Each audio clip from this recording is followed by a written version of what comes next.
All right. What do most elites value? Perhaps it's not what they say, but it's how they say it that could tell us what they really value. That's today's 444 podcast.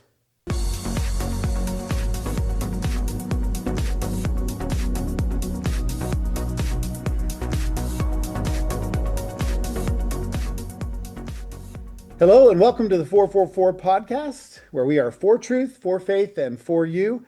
I'm Dr. Stephen Perry with my several co hosts today, and we're going to be talking about influential people and how they say and have said different things that reveal what they really believe. So perhaps understanding what someone values and how competent they are at that thing, maybe even, tells us more about them than the spin of PR and communication might day by day. So before we jump into that, though, let's go around and let's just have my co-hosts tell you who they are and who they would like to emphasize. Whose values should we be looking at? So let's just start today with our mental maestro, Sarah Beth Gossett. Hi, everyone. I personally think we should analyze Joel Osteen. He has been a very controversial figure for a long time now in our generation and our parents' generation because he is a prosperity gospel preacher. Okay. And so then second, we're going to go to the gentle and analytical Rebecca Bywaters. Who do you think we should look at? Yeah, I immediately thought of Zendaya. Zendaya is a big Hollywood actress and she's really hot right now. She's got a lot of big projects coming out, and I know a lot of young audiences look up to her, and even young adult audiences admire her. So I thought that she was a good example that we could analyze. Well, good. Our Stoic sage, Zechariah Gill, is next. And so, Zechariah, who do you think we should analyze? I'm thinking we analyze John Cena because, again, he's been a role model to children for over 20 years. So, Awesome. All right. And then the demure debutante, Hope Ariani, sitting right to my left. Who do you think? Yeah, so I was thinking about a female soccer player, or former female soccer player, Elisabeth Eddy, and kind of just look at what she has to say about women in sports and particularly transgender issues. All right. Sounds good. And then the smiling and bubbly Reagan Acuff is going to also, who do you have for us to talk about tonight? Hello, I propose we talk about Steffany Gretzinger tonight because she's a very well-known, powerful worship leader and biblical leader in the charismatic church today. All right. The confident and articulate Cyrus Ariani has picked somebody for us. I have. I picked Graham Stephan. He's a financial influencer, I guess you could say. And I think in our climate of, the economy is so uncertain, it'll be interesting to see what he has to say about what we should do with our Hi money. guys, All I right. picked Steve And Harvey then because I finally, would like to hear his our view sweet on and wise faith Krishna and personal Facey is going to tell us who she's picked. Okay, Steve Harvey. He's been around a while. I think we'll have a lot to say about him. So thank you for picking those. Well, let's jump into the first one. So the first one is Joel Osteen. And so, Sarah Beth, you kind of picked him out. If there's anyone out there that doesn't know who Joel Osteen is, they're living under a rock, probably, right? So, what are we going to be looking at here? Well, there's a lot of articles about him recently because he was interviewed in a podcast. It was Logan Paul, right? Who's a wrestler and YouTuber, I think. Well, he's not a wrestler, but he's a YouTuber and he did a wrestling match one time. You want to be, a Yeah. boxer. Anyway, so he got recently interviewed, but it's just interesting because he's been famous for a long time. He's a preacher at a very, very large church, and he has a lot of books, he has a lot of sermons, but he has some backlash because of his finances, and as we'll see, his $300,000 Ferrari. Or is it his? Or is it his? Okay, so let's see if we can share that article. Okay, so this is a tweet. Tell us a little more about this. Yeah, so this person said, if this isn't the perfect argument to tax churches, then there isn't one. Joel Osteen and his Ferrari. So apparently the media has blown up saying that Joel Osteen has a Ferrari that is supposed to cost more than $300,000. And this makes a lot of people upset because, pastors are seen as someone who should be focused completely on ministering to others and maybe not at all on themselves, which, for better or for worse, this mindset is that pastors should be lowly and humble and even poor. We don't know if this is biblical, but the extreme of the amount of money he does have, and one of the articles talked about that his net worth is over 50 million, makes people just, concerned about, is he actually trying to spread the gospel at his church, or is he just trying to become rich? Mm-hmm. Which is more complicated with his ideologies as well. Sure. So how many people you expose attend Joel Osteen's church? Oh, how many attend his church? Thousands. Yeah. So the Houston Astros, their baseball stadium is the old one that they had before they built their new stadium, is the site of the church. So it was kind of back in the day, decades ago, when this happened.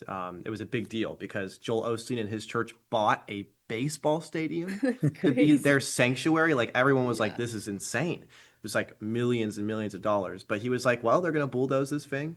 So it's a great deal for a baseball stadium. Not that, most pastors are negotiating to buy a baseball stadium, but he did. And, now they have a massive church. So if a massive amount of people go there Mhm. to hear him preach and teach, do you think they go because of the idea of getting rich, of the prosperity gospel? Do you think that they go for other reasons and don't care about the fact that he's that rich? I mean, like per person, number of people who are going to his church, maybe it's not that much money per person, like in terms of how much he's getting. But would you go to a church like that? I don't know. Like is it a sin to be rich? What do you think? Well, I guess it even depends on what their church budget looks like. Like, sure, it may not be that much per person to um, give him a decent salary, but like at the same time, what could that money be going to and allocated towards in the church budget? But I wouldn't say it's necessarily a sin to be rich as a pastor. I think that's definitely case by case basis. But we don't know exactly what their church budget looks like, what they're allocating to different missions, what could be done with $300,000. Yeah, it's interesting. His church came under a lot of heat during Hurricane Harvey because that was a hurricane, if you guys aren't familiar, that hit Houston very hard, which is very close to where his church is in the Woodlands, which is a suburb of Houston. So there was a lot of like need in the community for housing because people's houses had like just been destroyed. And his church went under a lot of heat because there's this massive stadium that can house the tens of thousands of Houstonians that are like now displaced. They don't have a house. So local leaders had said like, "Hey Joel, can you please like open up your doors? Could you serve the people of the community?"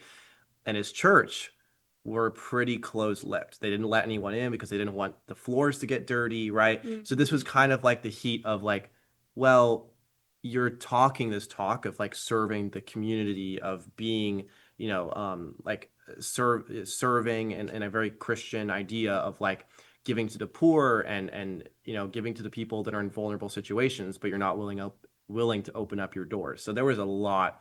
There's some stuff, rumors and stuff going on with Joel Osteen now, but back during Hurricane Harvey, that was like the forte of like all of the controversy with Joel Osteen. All right. So would he say the Lord gives and the Lord taketh away, blessed be the name of the Lord? Or would he say the Lord gives and I keep? Yeah, I don't know. I mean, What do Sarah Beth, you looked into him more. So where do you think his values lie? And I understand he's on a podcast and he's going to say certain things on a podcast that might not be the same as what's in his books that he's written and his Sunday sermons but like give me your thumbnail. Where does his values, what does he believe based on that? Yeah, I mean, we're doing the best we can with the time we have, obviously. We can't go through every book of his or every sermon.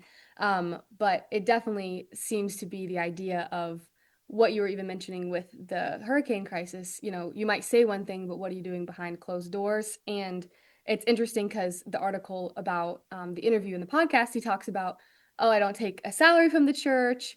But as we discussed, he has a lot of books that he will talk about in his church. And after his sermons, be signing the books or, say, well, go buy my book after hearing the sermon. So that could be definitely concerning because on one end, it's like, oh, he's so respectable because he's not taking a salary. But on another end, whenever one person becomes so famous and so many people idolize him, then that can become a very dangerous thing to consider in a church in general. And so I don't know all of his beliefs in every single sermon, but I know that he talks a lot about, prosperity and wealth being a part of the Christian walk and something that God wants to give you.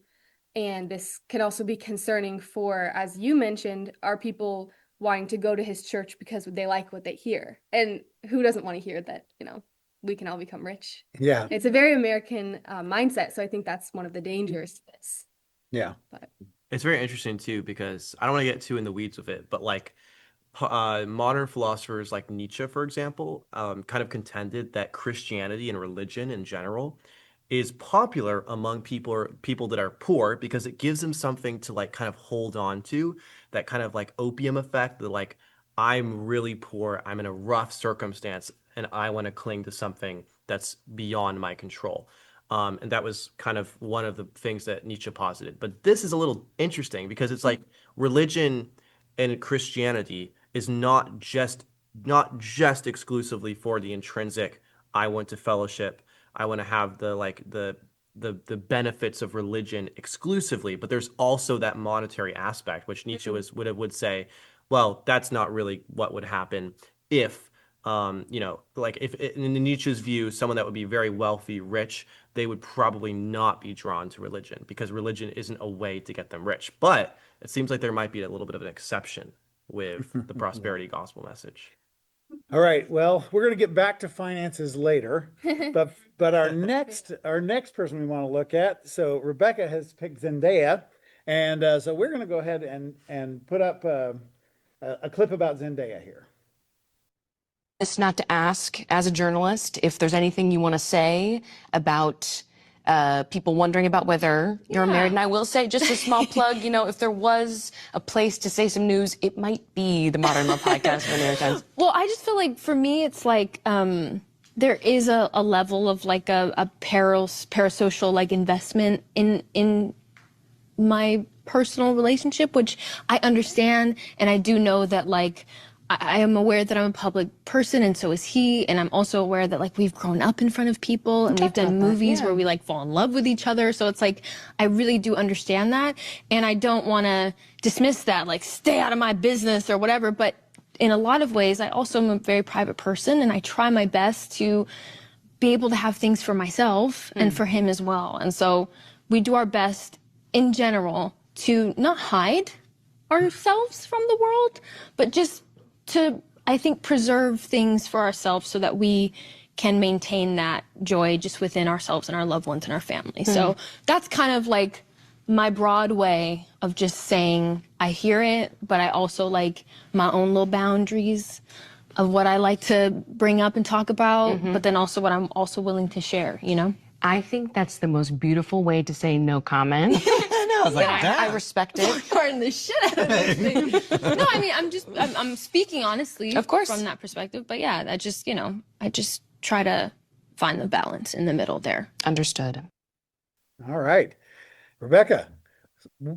Now we know Zendaya's heart, right? Tell us more. What does this tell about what she values, her worldview? What do you think? No comment. I'm kidding. I'm kidding. No. It's like personal, Right, yeah, exactly. I think it reveals a lot. I think that, the way she described her private life and, what was fueling her decision to keep that private tells a lot about how she views privacy as a public figure. She used like protection and maintain and words like that make us feel as though, okay, so she definitely has the, maybe view perspective, which is, I think, common in Hollywood, that individuals' privacy is under attack by the public, and that kind of comes along with being a public figure.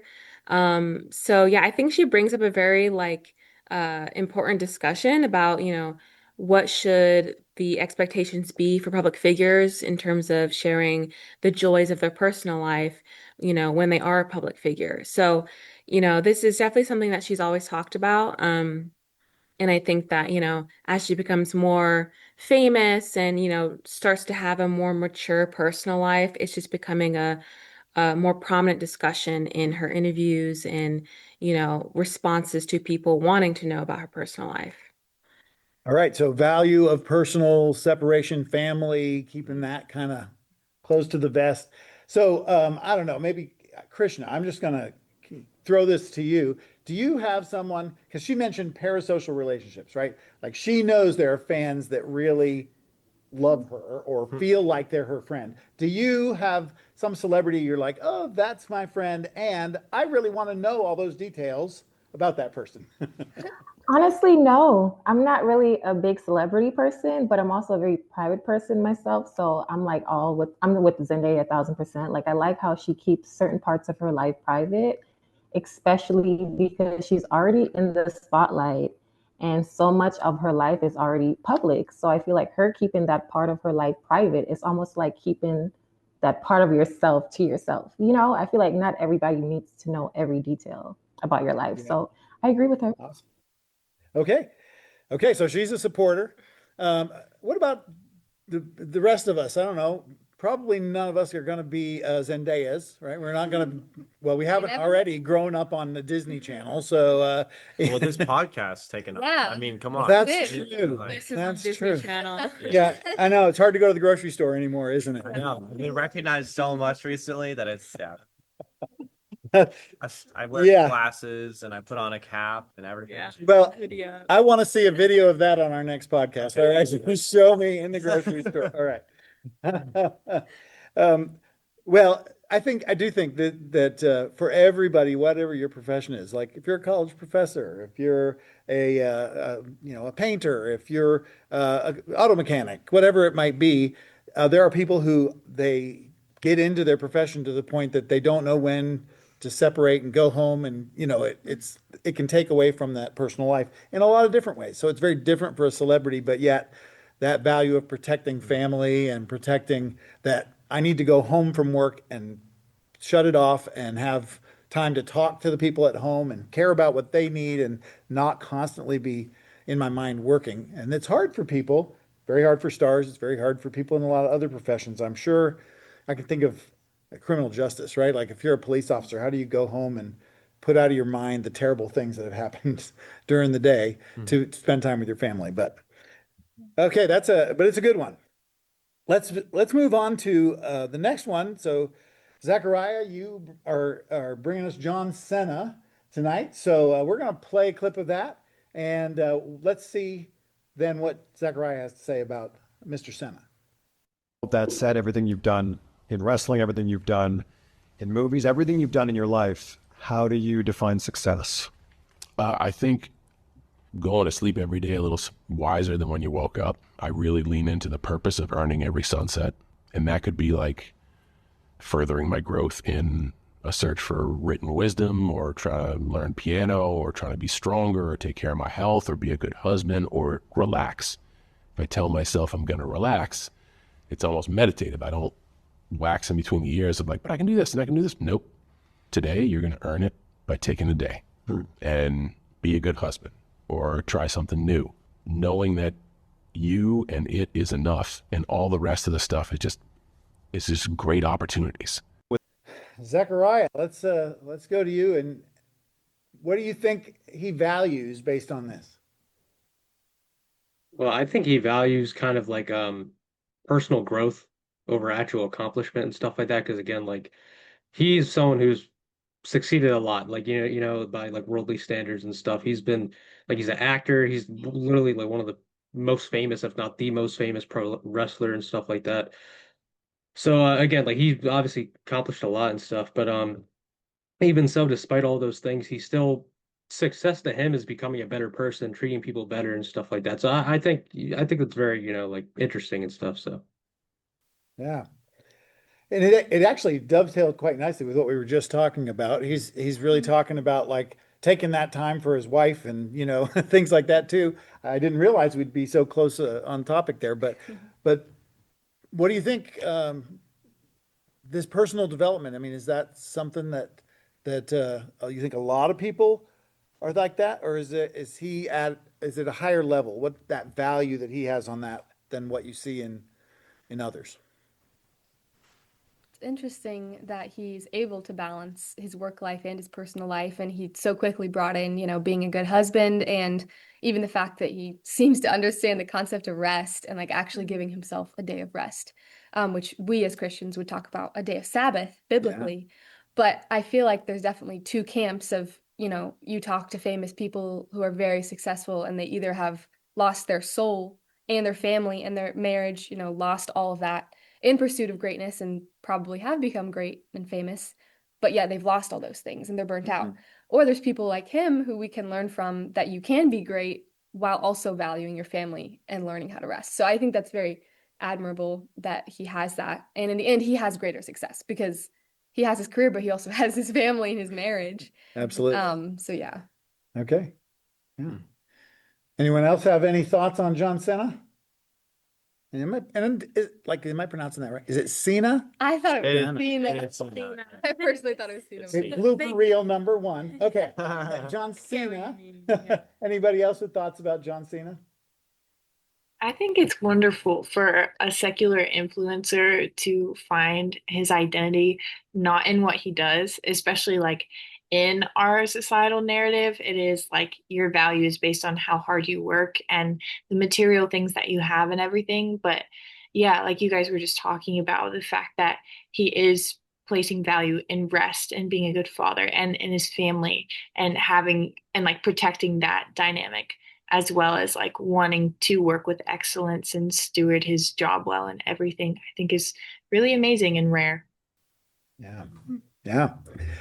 Good. Well, we could have been picking people that had, all kinds of faults tonight, but it sounds like we picked some people that have some really, really strong qualities. And so that's great. Let's move on to the next one. So Hope, Elisabeth Eddy is your choice. Former soccer player. Tell us a little more about maybe what we should be looking for here when we look at her comments. Yeah, I was interested in her comments just because I'd kind of seen them floating around. But she had wrote an article, an op-ed in the New York Post about wanting clarity in the soccer league, the women's soccer league that she played in, about just gender roles and if that was okay for transgender people to play. In the group of women. And so she went under a lot of heat and a lot of fire for that, especially from her teammates, which, as she talks about in this video, definitely created a really difficult team environment for her. But yeah, so it's just, we can watch it and see. Right. Let's take it away. League to define what a woman is and if that's going to be protected in our league. And then also, if there are people that don't fit the category of women, that are the weaker sex that need to be protected, we have to at least protect women, then we can go to the next thing, but we can't do it out of order. Because currently we have, and now we're kind of in this mess. I've had a lot of combos with my teammates in the past few days, and they are harmed by the article, and also they are disgusted by some of the things that were said in the article, and we don't agree with the things written for a plethora of reasons, but mostly the undertones come across as transphobic and racist as well. Were you shocked to hear that? They're racist, harmful, phobic? I was 100% shocked because I was like, the words I wrote, there's like no way that could be conceived. But yeah, it was, I would say, like heartbreaking, and like I was really, really sad for like a couple days. Yeah, of course. And then I was like, God, what do you want me to do? Like, how do I engage? How do I respond? And how do I like love people the best of my ability with the current circumstance? And so then I ended up going on Fox News, and I was like, felt like God was basically like reminding me, like, these are the two people that you invited to your wedding. Like, offer the olive branch. Like, say, like, I hope you come. You've already said yes. Please come. It's okay to disagree, but we can't resort to bullying and name calling, which I would say that clip shows. And so it's kind of this like, how could you ever bring that up? It's like, well, because it's actually important. And just because you don't want to talk about it doesn't mean we're not going to talk about it. Yeah. Yeah, it really seems like from this video, I was trying to analyze it and see what she valued. It seems like she valued kind of two things. One being clarity in her organization, specifically on this issue.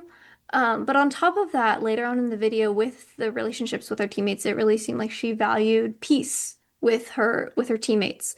So that kind of twofold idea of valuing peace with them, wanting to, extend the olive branch is kind of what she talked about as that metaphor. But then also standing firm and having some kind of clarity. And that's what she really wanted from the organization. Mhm. So do you think it's fair to assume that that clarity was because she really does want to protect women to not be unfairly having to compete against people who have a genetic, by birth, unfair advantage? Or what? So is she really about the league clarity, or do you think it goes deeper to she wants there to be fairness for women? I think wasn't there another thing? Maybe she said it in this one.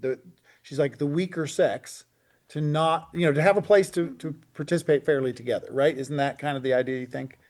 Yeah, I mean it's hard to separate someone's like values in this subject from what they want the clarification to be about.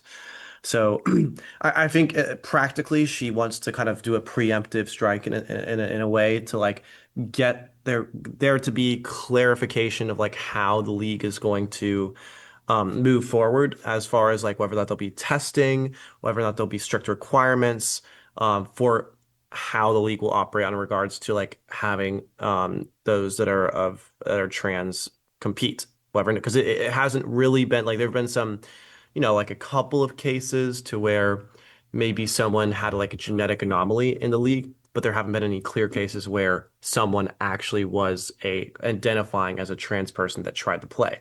So it isn't something that's happened yet, but it sounds like she's trying to do something that's preemptive because, I mean, in so many other leagues, this is like a discussion that's happening.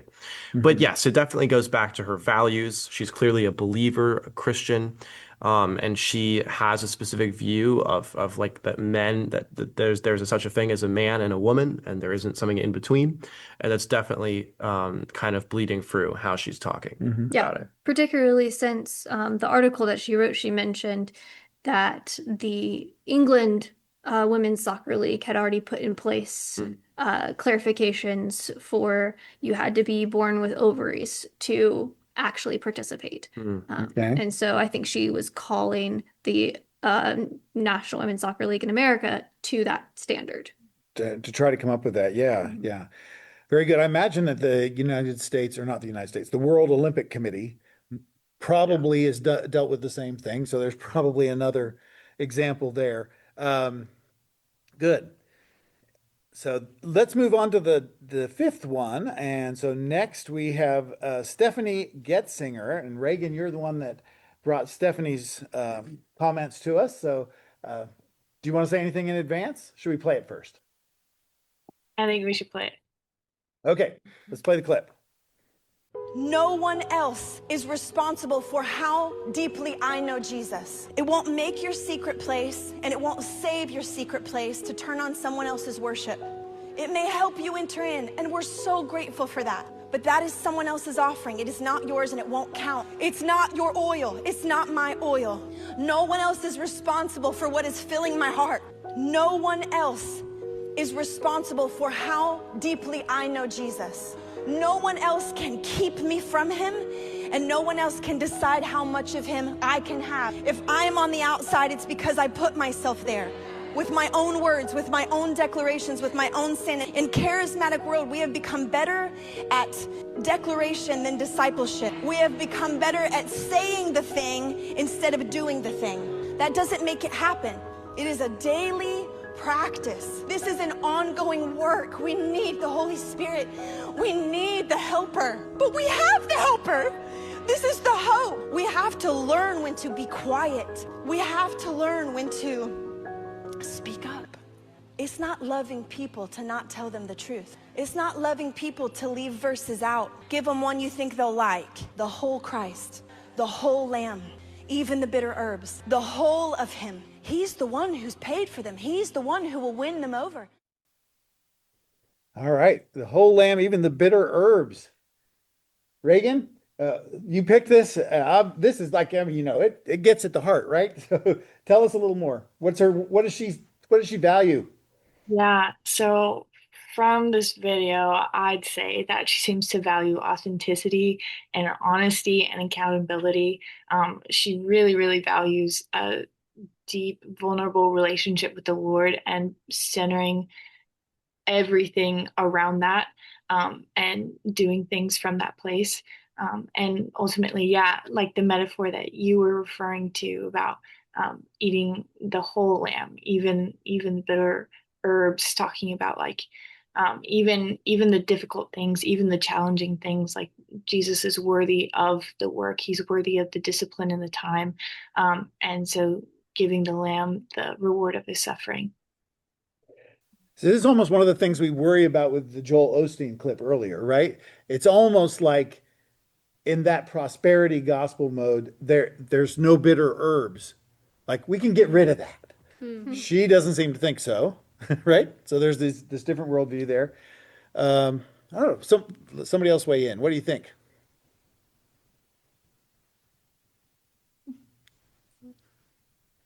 Wow, this is the quietest this group has ever been. Okay. Yeah, it's interesting to hear her kind of analyze some of the like it sounds like she's coming and she's talking about the subject because she's sensing like an issue within her denomination, within like the type of church that she's in. She said that she's like, this is an issue that we have. We have an issue of talking the talk or saying certain things, of making declarations, of saying we want to be more holy, right? That's the origin of it. The holiness movement is literally what a lot of the charismatic movement was originally called. But we're not actually doing it. We're not actually taking the efforts. We're not actually putting into discipleship, making ourselves be accountable. So, I mean, I think that like being honest or being authentic in this subject is definitely impactful to those that listen, and especially whenever you're analyzing the struggles or problems that you're having within your own church. Mhm. Yeah. So Reagan, I think you said that she's a worship leader, right? That's her kind of main thing? That's true. So, she's up there, she's looking out, while she's leading in worship, I assume she's looking out at the congregation. And I think what she's saying is, you can't just come and think you've worshiped because you watched me do it, right? You have to actually do it. It has to be in you. Doesn't matter what we're doing up front here. If you're not worshiping personally, you're not worshiping. Like you can't, it doesn't count because I attended church today. Check box, right? Like, do you agree with that? Yeah, and a lot of things that, well, just repeatedly in her sermons and things, she talks about like not letting your Sunday worship be the main thing, and instead also having a thriving time in the secret place throughout the week. That then, like, when you're coming on Sunday morning, like you're coming with a full cup, and your worship is an overflow of that. That's not the epitome of your relationship with the Lord and the offering that you're giving to Him. Okay, that's great. So yeah, that's a good worldview idea too, that it's not, we don't go to church to get filled up. We go to church to overflow because we're already filled up, right? That's good. That's good. Yeah, I definitely picked up on, her advocacy for like a full, like comprehensive Christian life, that the Christian life isn't, a halfway thing. A Christian life is encompassing, like a Christian life is life as a Christian. And I think, that's definitely goes into it. And even the thing that, stuck out to me that I thought was super relevant was when she mentioned, when you're trying to spread the gospel, don't just pick a verse that someone would be comfortable with hearing. And I think that that kind of speaks to a maybe rising problem that we're seeing in America, at least, when, political polarization and, uh, a kind of push away from tolerance or forgiveness is kind of making there be a struggle in the Christian community, with feeling comfortable making other people uncomfortable with the truth. So when she said that, I definitely thought that kind of was a very relevant thing to add to what it is to live a Christian life, is you have to accept all of God and not part of it, even if it makes you uncomfortable and people around you uncomfortable because you know it's the truth. So I thought that was pretty impactful. Yeah. Yeah. And you possibly won't be comfortable enough with that truth yourself to share it if you aren't doing the things she said earlier, which is like actually owning it for yourself. Yeah. Good. Well, we switch from this giant of faith conversation to finance on this next one, but there's values built into this, right? So let's look at Graham, Stephan, and Cyrus. This is yours. We're going to go ahead and play the clip, I think, first, and then we'll let you talk about it. 48 hours. We were doing like 50 grand, 60 grand a month in revenue from Instagram. It was a huge success. The issue was that shortly afterwards, coffee prices skyrocketed because Instagram ad rates shot through the roof. But by the way, on the $120,000 worth of coffee that we sold, our profit was like enough to basically do the next order because we were selling this at cost. So our profit margins got smaller and smaller and smaller. And then we came up with accessories. So like the metal straws and the tumblers and the ice cubes. So we had profit on those. And so what we would do is basically take an L on the coffee and then do upsells on the accessories, and that's where we'd make our profit. Why didn't you just increase the price of the coffee? I didn't want to do that, which is stupid, okay? If future me would just say, just raise the price of the coffee. But it was hard for me when you can go to Pete's Coffee and buy a bag of coffee for $8.99. Mine went from like $9.99 to like $12.99. It was hard for me to pitch. Buy mine at $12.99. When I know you could go to the grocery store and buy Pete's at $8.99. We sold 120,000. Okay, how many of you buy coffee by the bag anyway? Okay, everybody on the panel up here. So I don't even drink coffee. I know some of you just are tuning out of the podcast all of a sudden because I said that. It's like sacrilegious. I don't something. So how much? Like when he says $12.99 versus $8.99, like, do you buy the cheapest bag of coffee on the shelf, or do you buy something that it's like, no, that's the taste? I mean, at this point of my life, because I'm following the principles that he has of saving money, I generally will go for the cheaper one because I want my Roth IRA to, increase in value. But I would say $12.99 is that's depends how big the bag is, but it's a little pricey. A little pricey. $8.99, $7.99. That's about normal price. Okay. Yeah. Pete's coffee is pretty good too. Yeah. So Okay. you know. Okay, well, so I'm going to turn to the experts here to tell me that. So Cyrus, but what is he saying about his worldview as he talks about all this coffee pricing? Yeah, it's interesting to think about his worldview because obviously his intrinsic worldview is that like you should save money in order to live a better life. And by stewarding yourself, not spending, wasting money in his view at Starbucks to spend $7 for something you can produce for 20 cents at home, you have extra money, which you can then put into a investment vehicle to then live a better life, at least once you retire. So I think that's his value, his main value, his worldview is that, financial literacy, educating people that, there are better, smarter ways to live your life and how, like, basically to use your money, with vessels that are going to, earn you more income later in life. So it's very interesting to think about because a lot of people even today are scared about whether or not Social Security, for example, will exist whenever we're older. That's like a big discussion. Is Social Security going to run out? But if everyone just doesn't buy Starbucks, put the money in the Roth IRA, I mean, we don't even need Social Security. We're all our Roth IRAs. Exactly. Yeah, So, it's true. It's true. Yeah. So it's not that Social Security won't exist. It's that it'll only pay out at 75%. Yeah. That's kind of where we are. Okay. It's Well, like, I don't know. Maybe it'll when all I'm be prorated. maybe, but like when I'm like 65, who knows if it exists, right? Well, I when mean, you're 65, it may not exist because it may be that you have to wait till you're 70. And yeah, never mind. Yeah, it's- Yeah, I mean, so for my retirement age would be 67 for what they call full retirement. But yeah, they're talking about changes on that. So certainly investing is good, right? Like putting that money in ahead of time. So if I were to do a poll here, how many of us do we think have started a Roth IRA in the group? Just looking at I'm that. about to. Okay, you're Like, about it's to. legitimately a conversation I just had with my fiance. So I definitely think it's a conversation of our generation.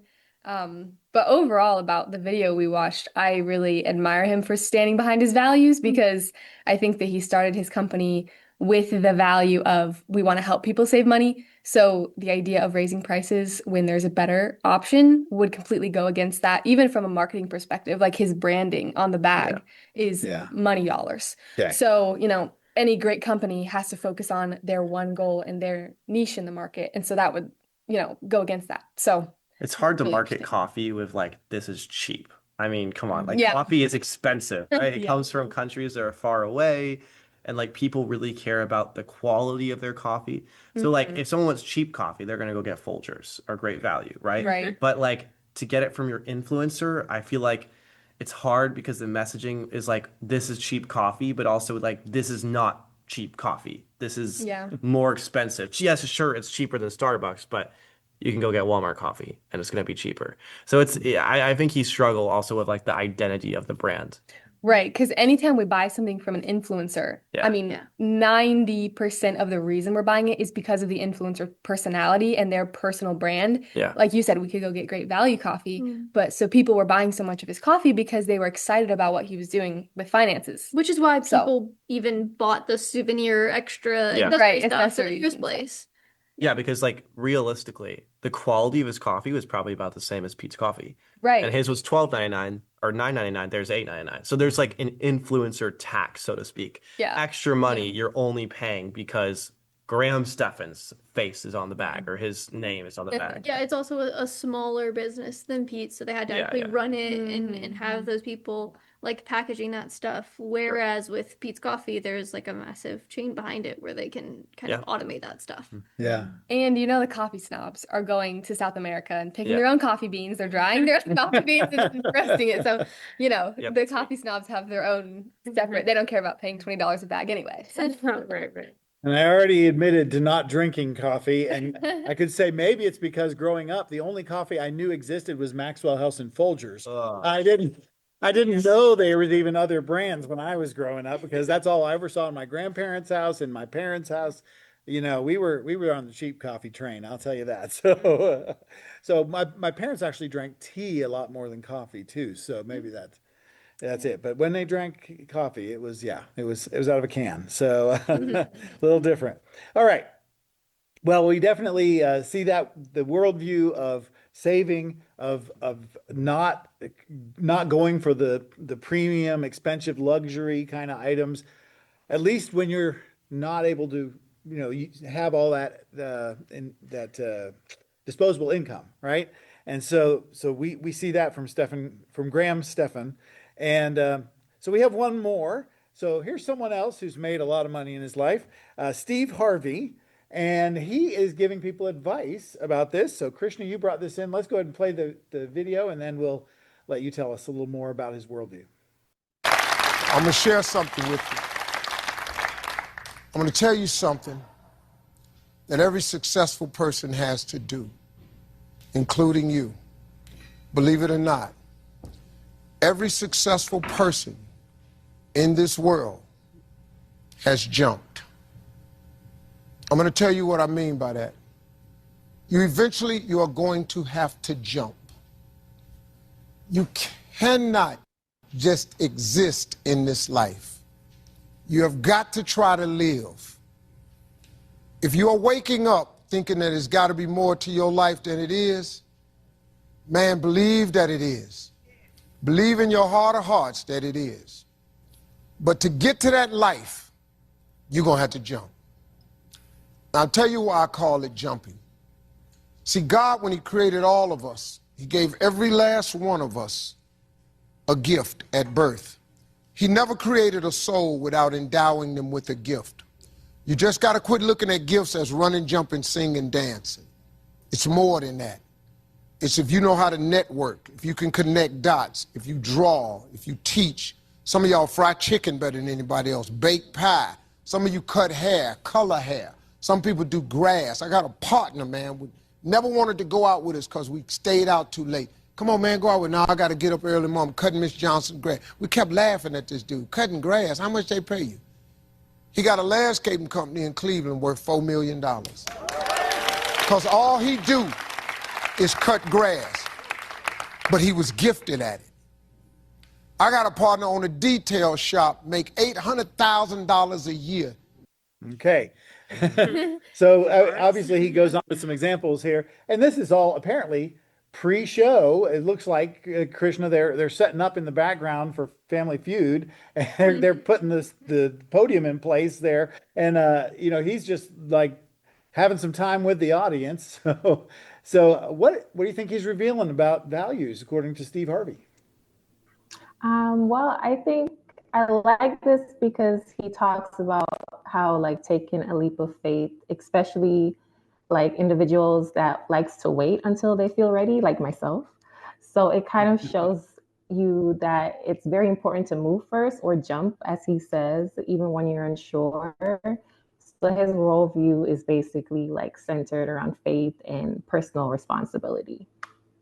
Okay. So he seems to also, well, I don't know. You tell me what you think. He said it's that like every person's endowed with a gift when they're born, and then you just have to take the risk. To what extent do you think he believes gifts or talents or whatever are developed versus endowed? I personally think, like me personally, I feel like a gift, I had to like figure out what my gift was. I wasn't like just born with something. Like I don't know how to sing, I don't know how to dance, I don't know how to draw. So I feel like he's kind of saying like whatever it is you're good at, whatever it is you're drawn to, whatever it's like on your heart. Because I feel like God puts things in our hearts that we can't like forget. Like I'm very drawn to acting. I don't know why, but I'm just drawn to it. So sometimes I think that intuition is just God telling us our gifts. So I think that's why he was just trying to say to trust that voice. The video is like longer and he talks about that more. So I think that's kind of where he was going with. Awesome. Okay. All right. So have you jumped? It's a great metaphor, right? Like, Good metaphor. It's a great metaphor. I mean, when I decided to go to grad school to study to become a professor, there was a jump moment at some point there. You're going like, okay, I'm gonna pull the cord and pull the rip cord, and I'm going. Yeah, I definitely think that we're all kind of in this stage where we're, ready or about to take a jump, no matter, what that looks like. Graduating undergrad and, with our degree, marching out into life and, trying to see what's out there and what we can use our education for. So that definitely was something that was relevant to me, at least, considering Yeah. my future. Yeah. Yeah. Yeah. All right. Zechariah, what do you think? Is jumping something that you're ready for, or are you is that scary? No, I got me. I need to jump. You know what I mean? I need to jump. But yeah, I mean, yeah, I guess yeah, that's really it. But, if I jumped, I wouldn't be here on this podcast, you know what I mean? So jokes aside, but yeah, no, I definitely got jumped. Yeah. Yeah. Yeah, we actually earlier today had a lady come into the university here, and she was coming back to school many years off, and she said, God's telling me I'm supposed to come in and figure out how to go back to school. Basically, just walked in out of the parking lot looking for somebody to talk to. I was the only person in the office suite that she walked into, right? So I ended up having a great conversation with her. But she's like, I had this long career and I got laid off. Like, the economy changes, and she's like, and so now I'm looking at what do I do next? And I feel like God's telling me to jump back into education. And there's just times in our lives where we're going to have to figure out what is the jump we need to do, because sometimes we get pushed into it, right? Like I got laid off. Other times it's like I've been doing the same thing for a while. I mean, I can be safe and not have money to save for my IRA that you guys were talking about, right? Or maybe I need to do something that's going to get me that promotion, but it's going to take a risk, and what does that jump look like? So Steve Harvey certainly encourages us to find our talents, our skills, and take the jump. Yeah. Good. Anything else? Anyone, what do you think about this whole idea of looking at people's worldviews? Like, are there people that we're looking at out in the world and we don't understand what it is that they actually value, and yet we're listening to them? Yeah, I mean, sometimes it's hard to analyze what people actually mean if you don't understand where they're coming from. Not necessarily to view everything that someone says in light of like their worldview, because people contradict their worldviews quite frequently. But it is so important to know that if someone is, if a person that's teaching you on finance, you might want them to have a worldview of saving me money, right? It's important also for your own education and your own formation to be influenced by people that have a worldview that you as well espouse. So if you can identify the worldview of those people and culture that are worldviews that you want for yourself or you don't want for yourself, it can be a very helpful tool to understand who should I follow or who should I maybe close my ears to, Yeah. Well, that sounds like a good place to wrap this up. So thank you guys for your time. And thank you who are watching us for lasting to the end here. You can subscribe to the 444 podcast below. You know how to do that. And also check out Regent University and our School of Communication and the Arts. Our podcast is a product of the Journalism and Communication Studies Department here at Regent University. So follow along with us as we look at new topics relevant to you every week. Next week, fake news. Everybody ready for that one? Fake news next week. And so be on the lookout for faith and truth, or the lack thereof, fake news, in public culture and journalism. And as always, we leave you with this: seek the Lord, seek the truth, and have a good week, even a great week. Yay.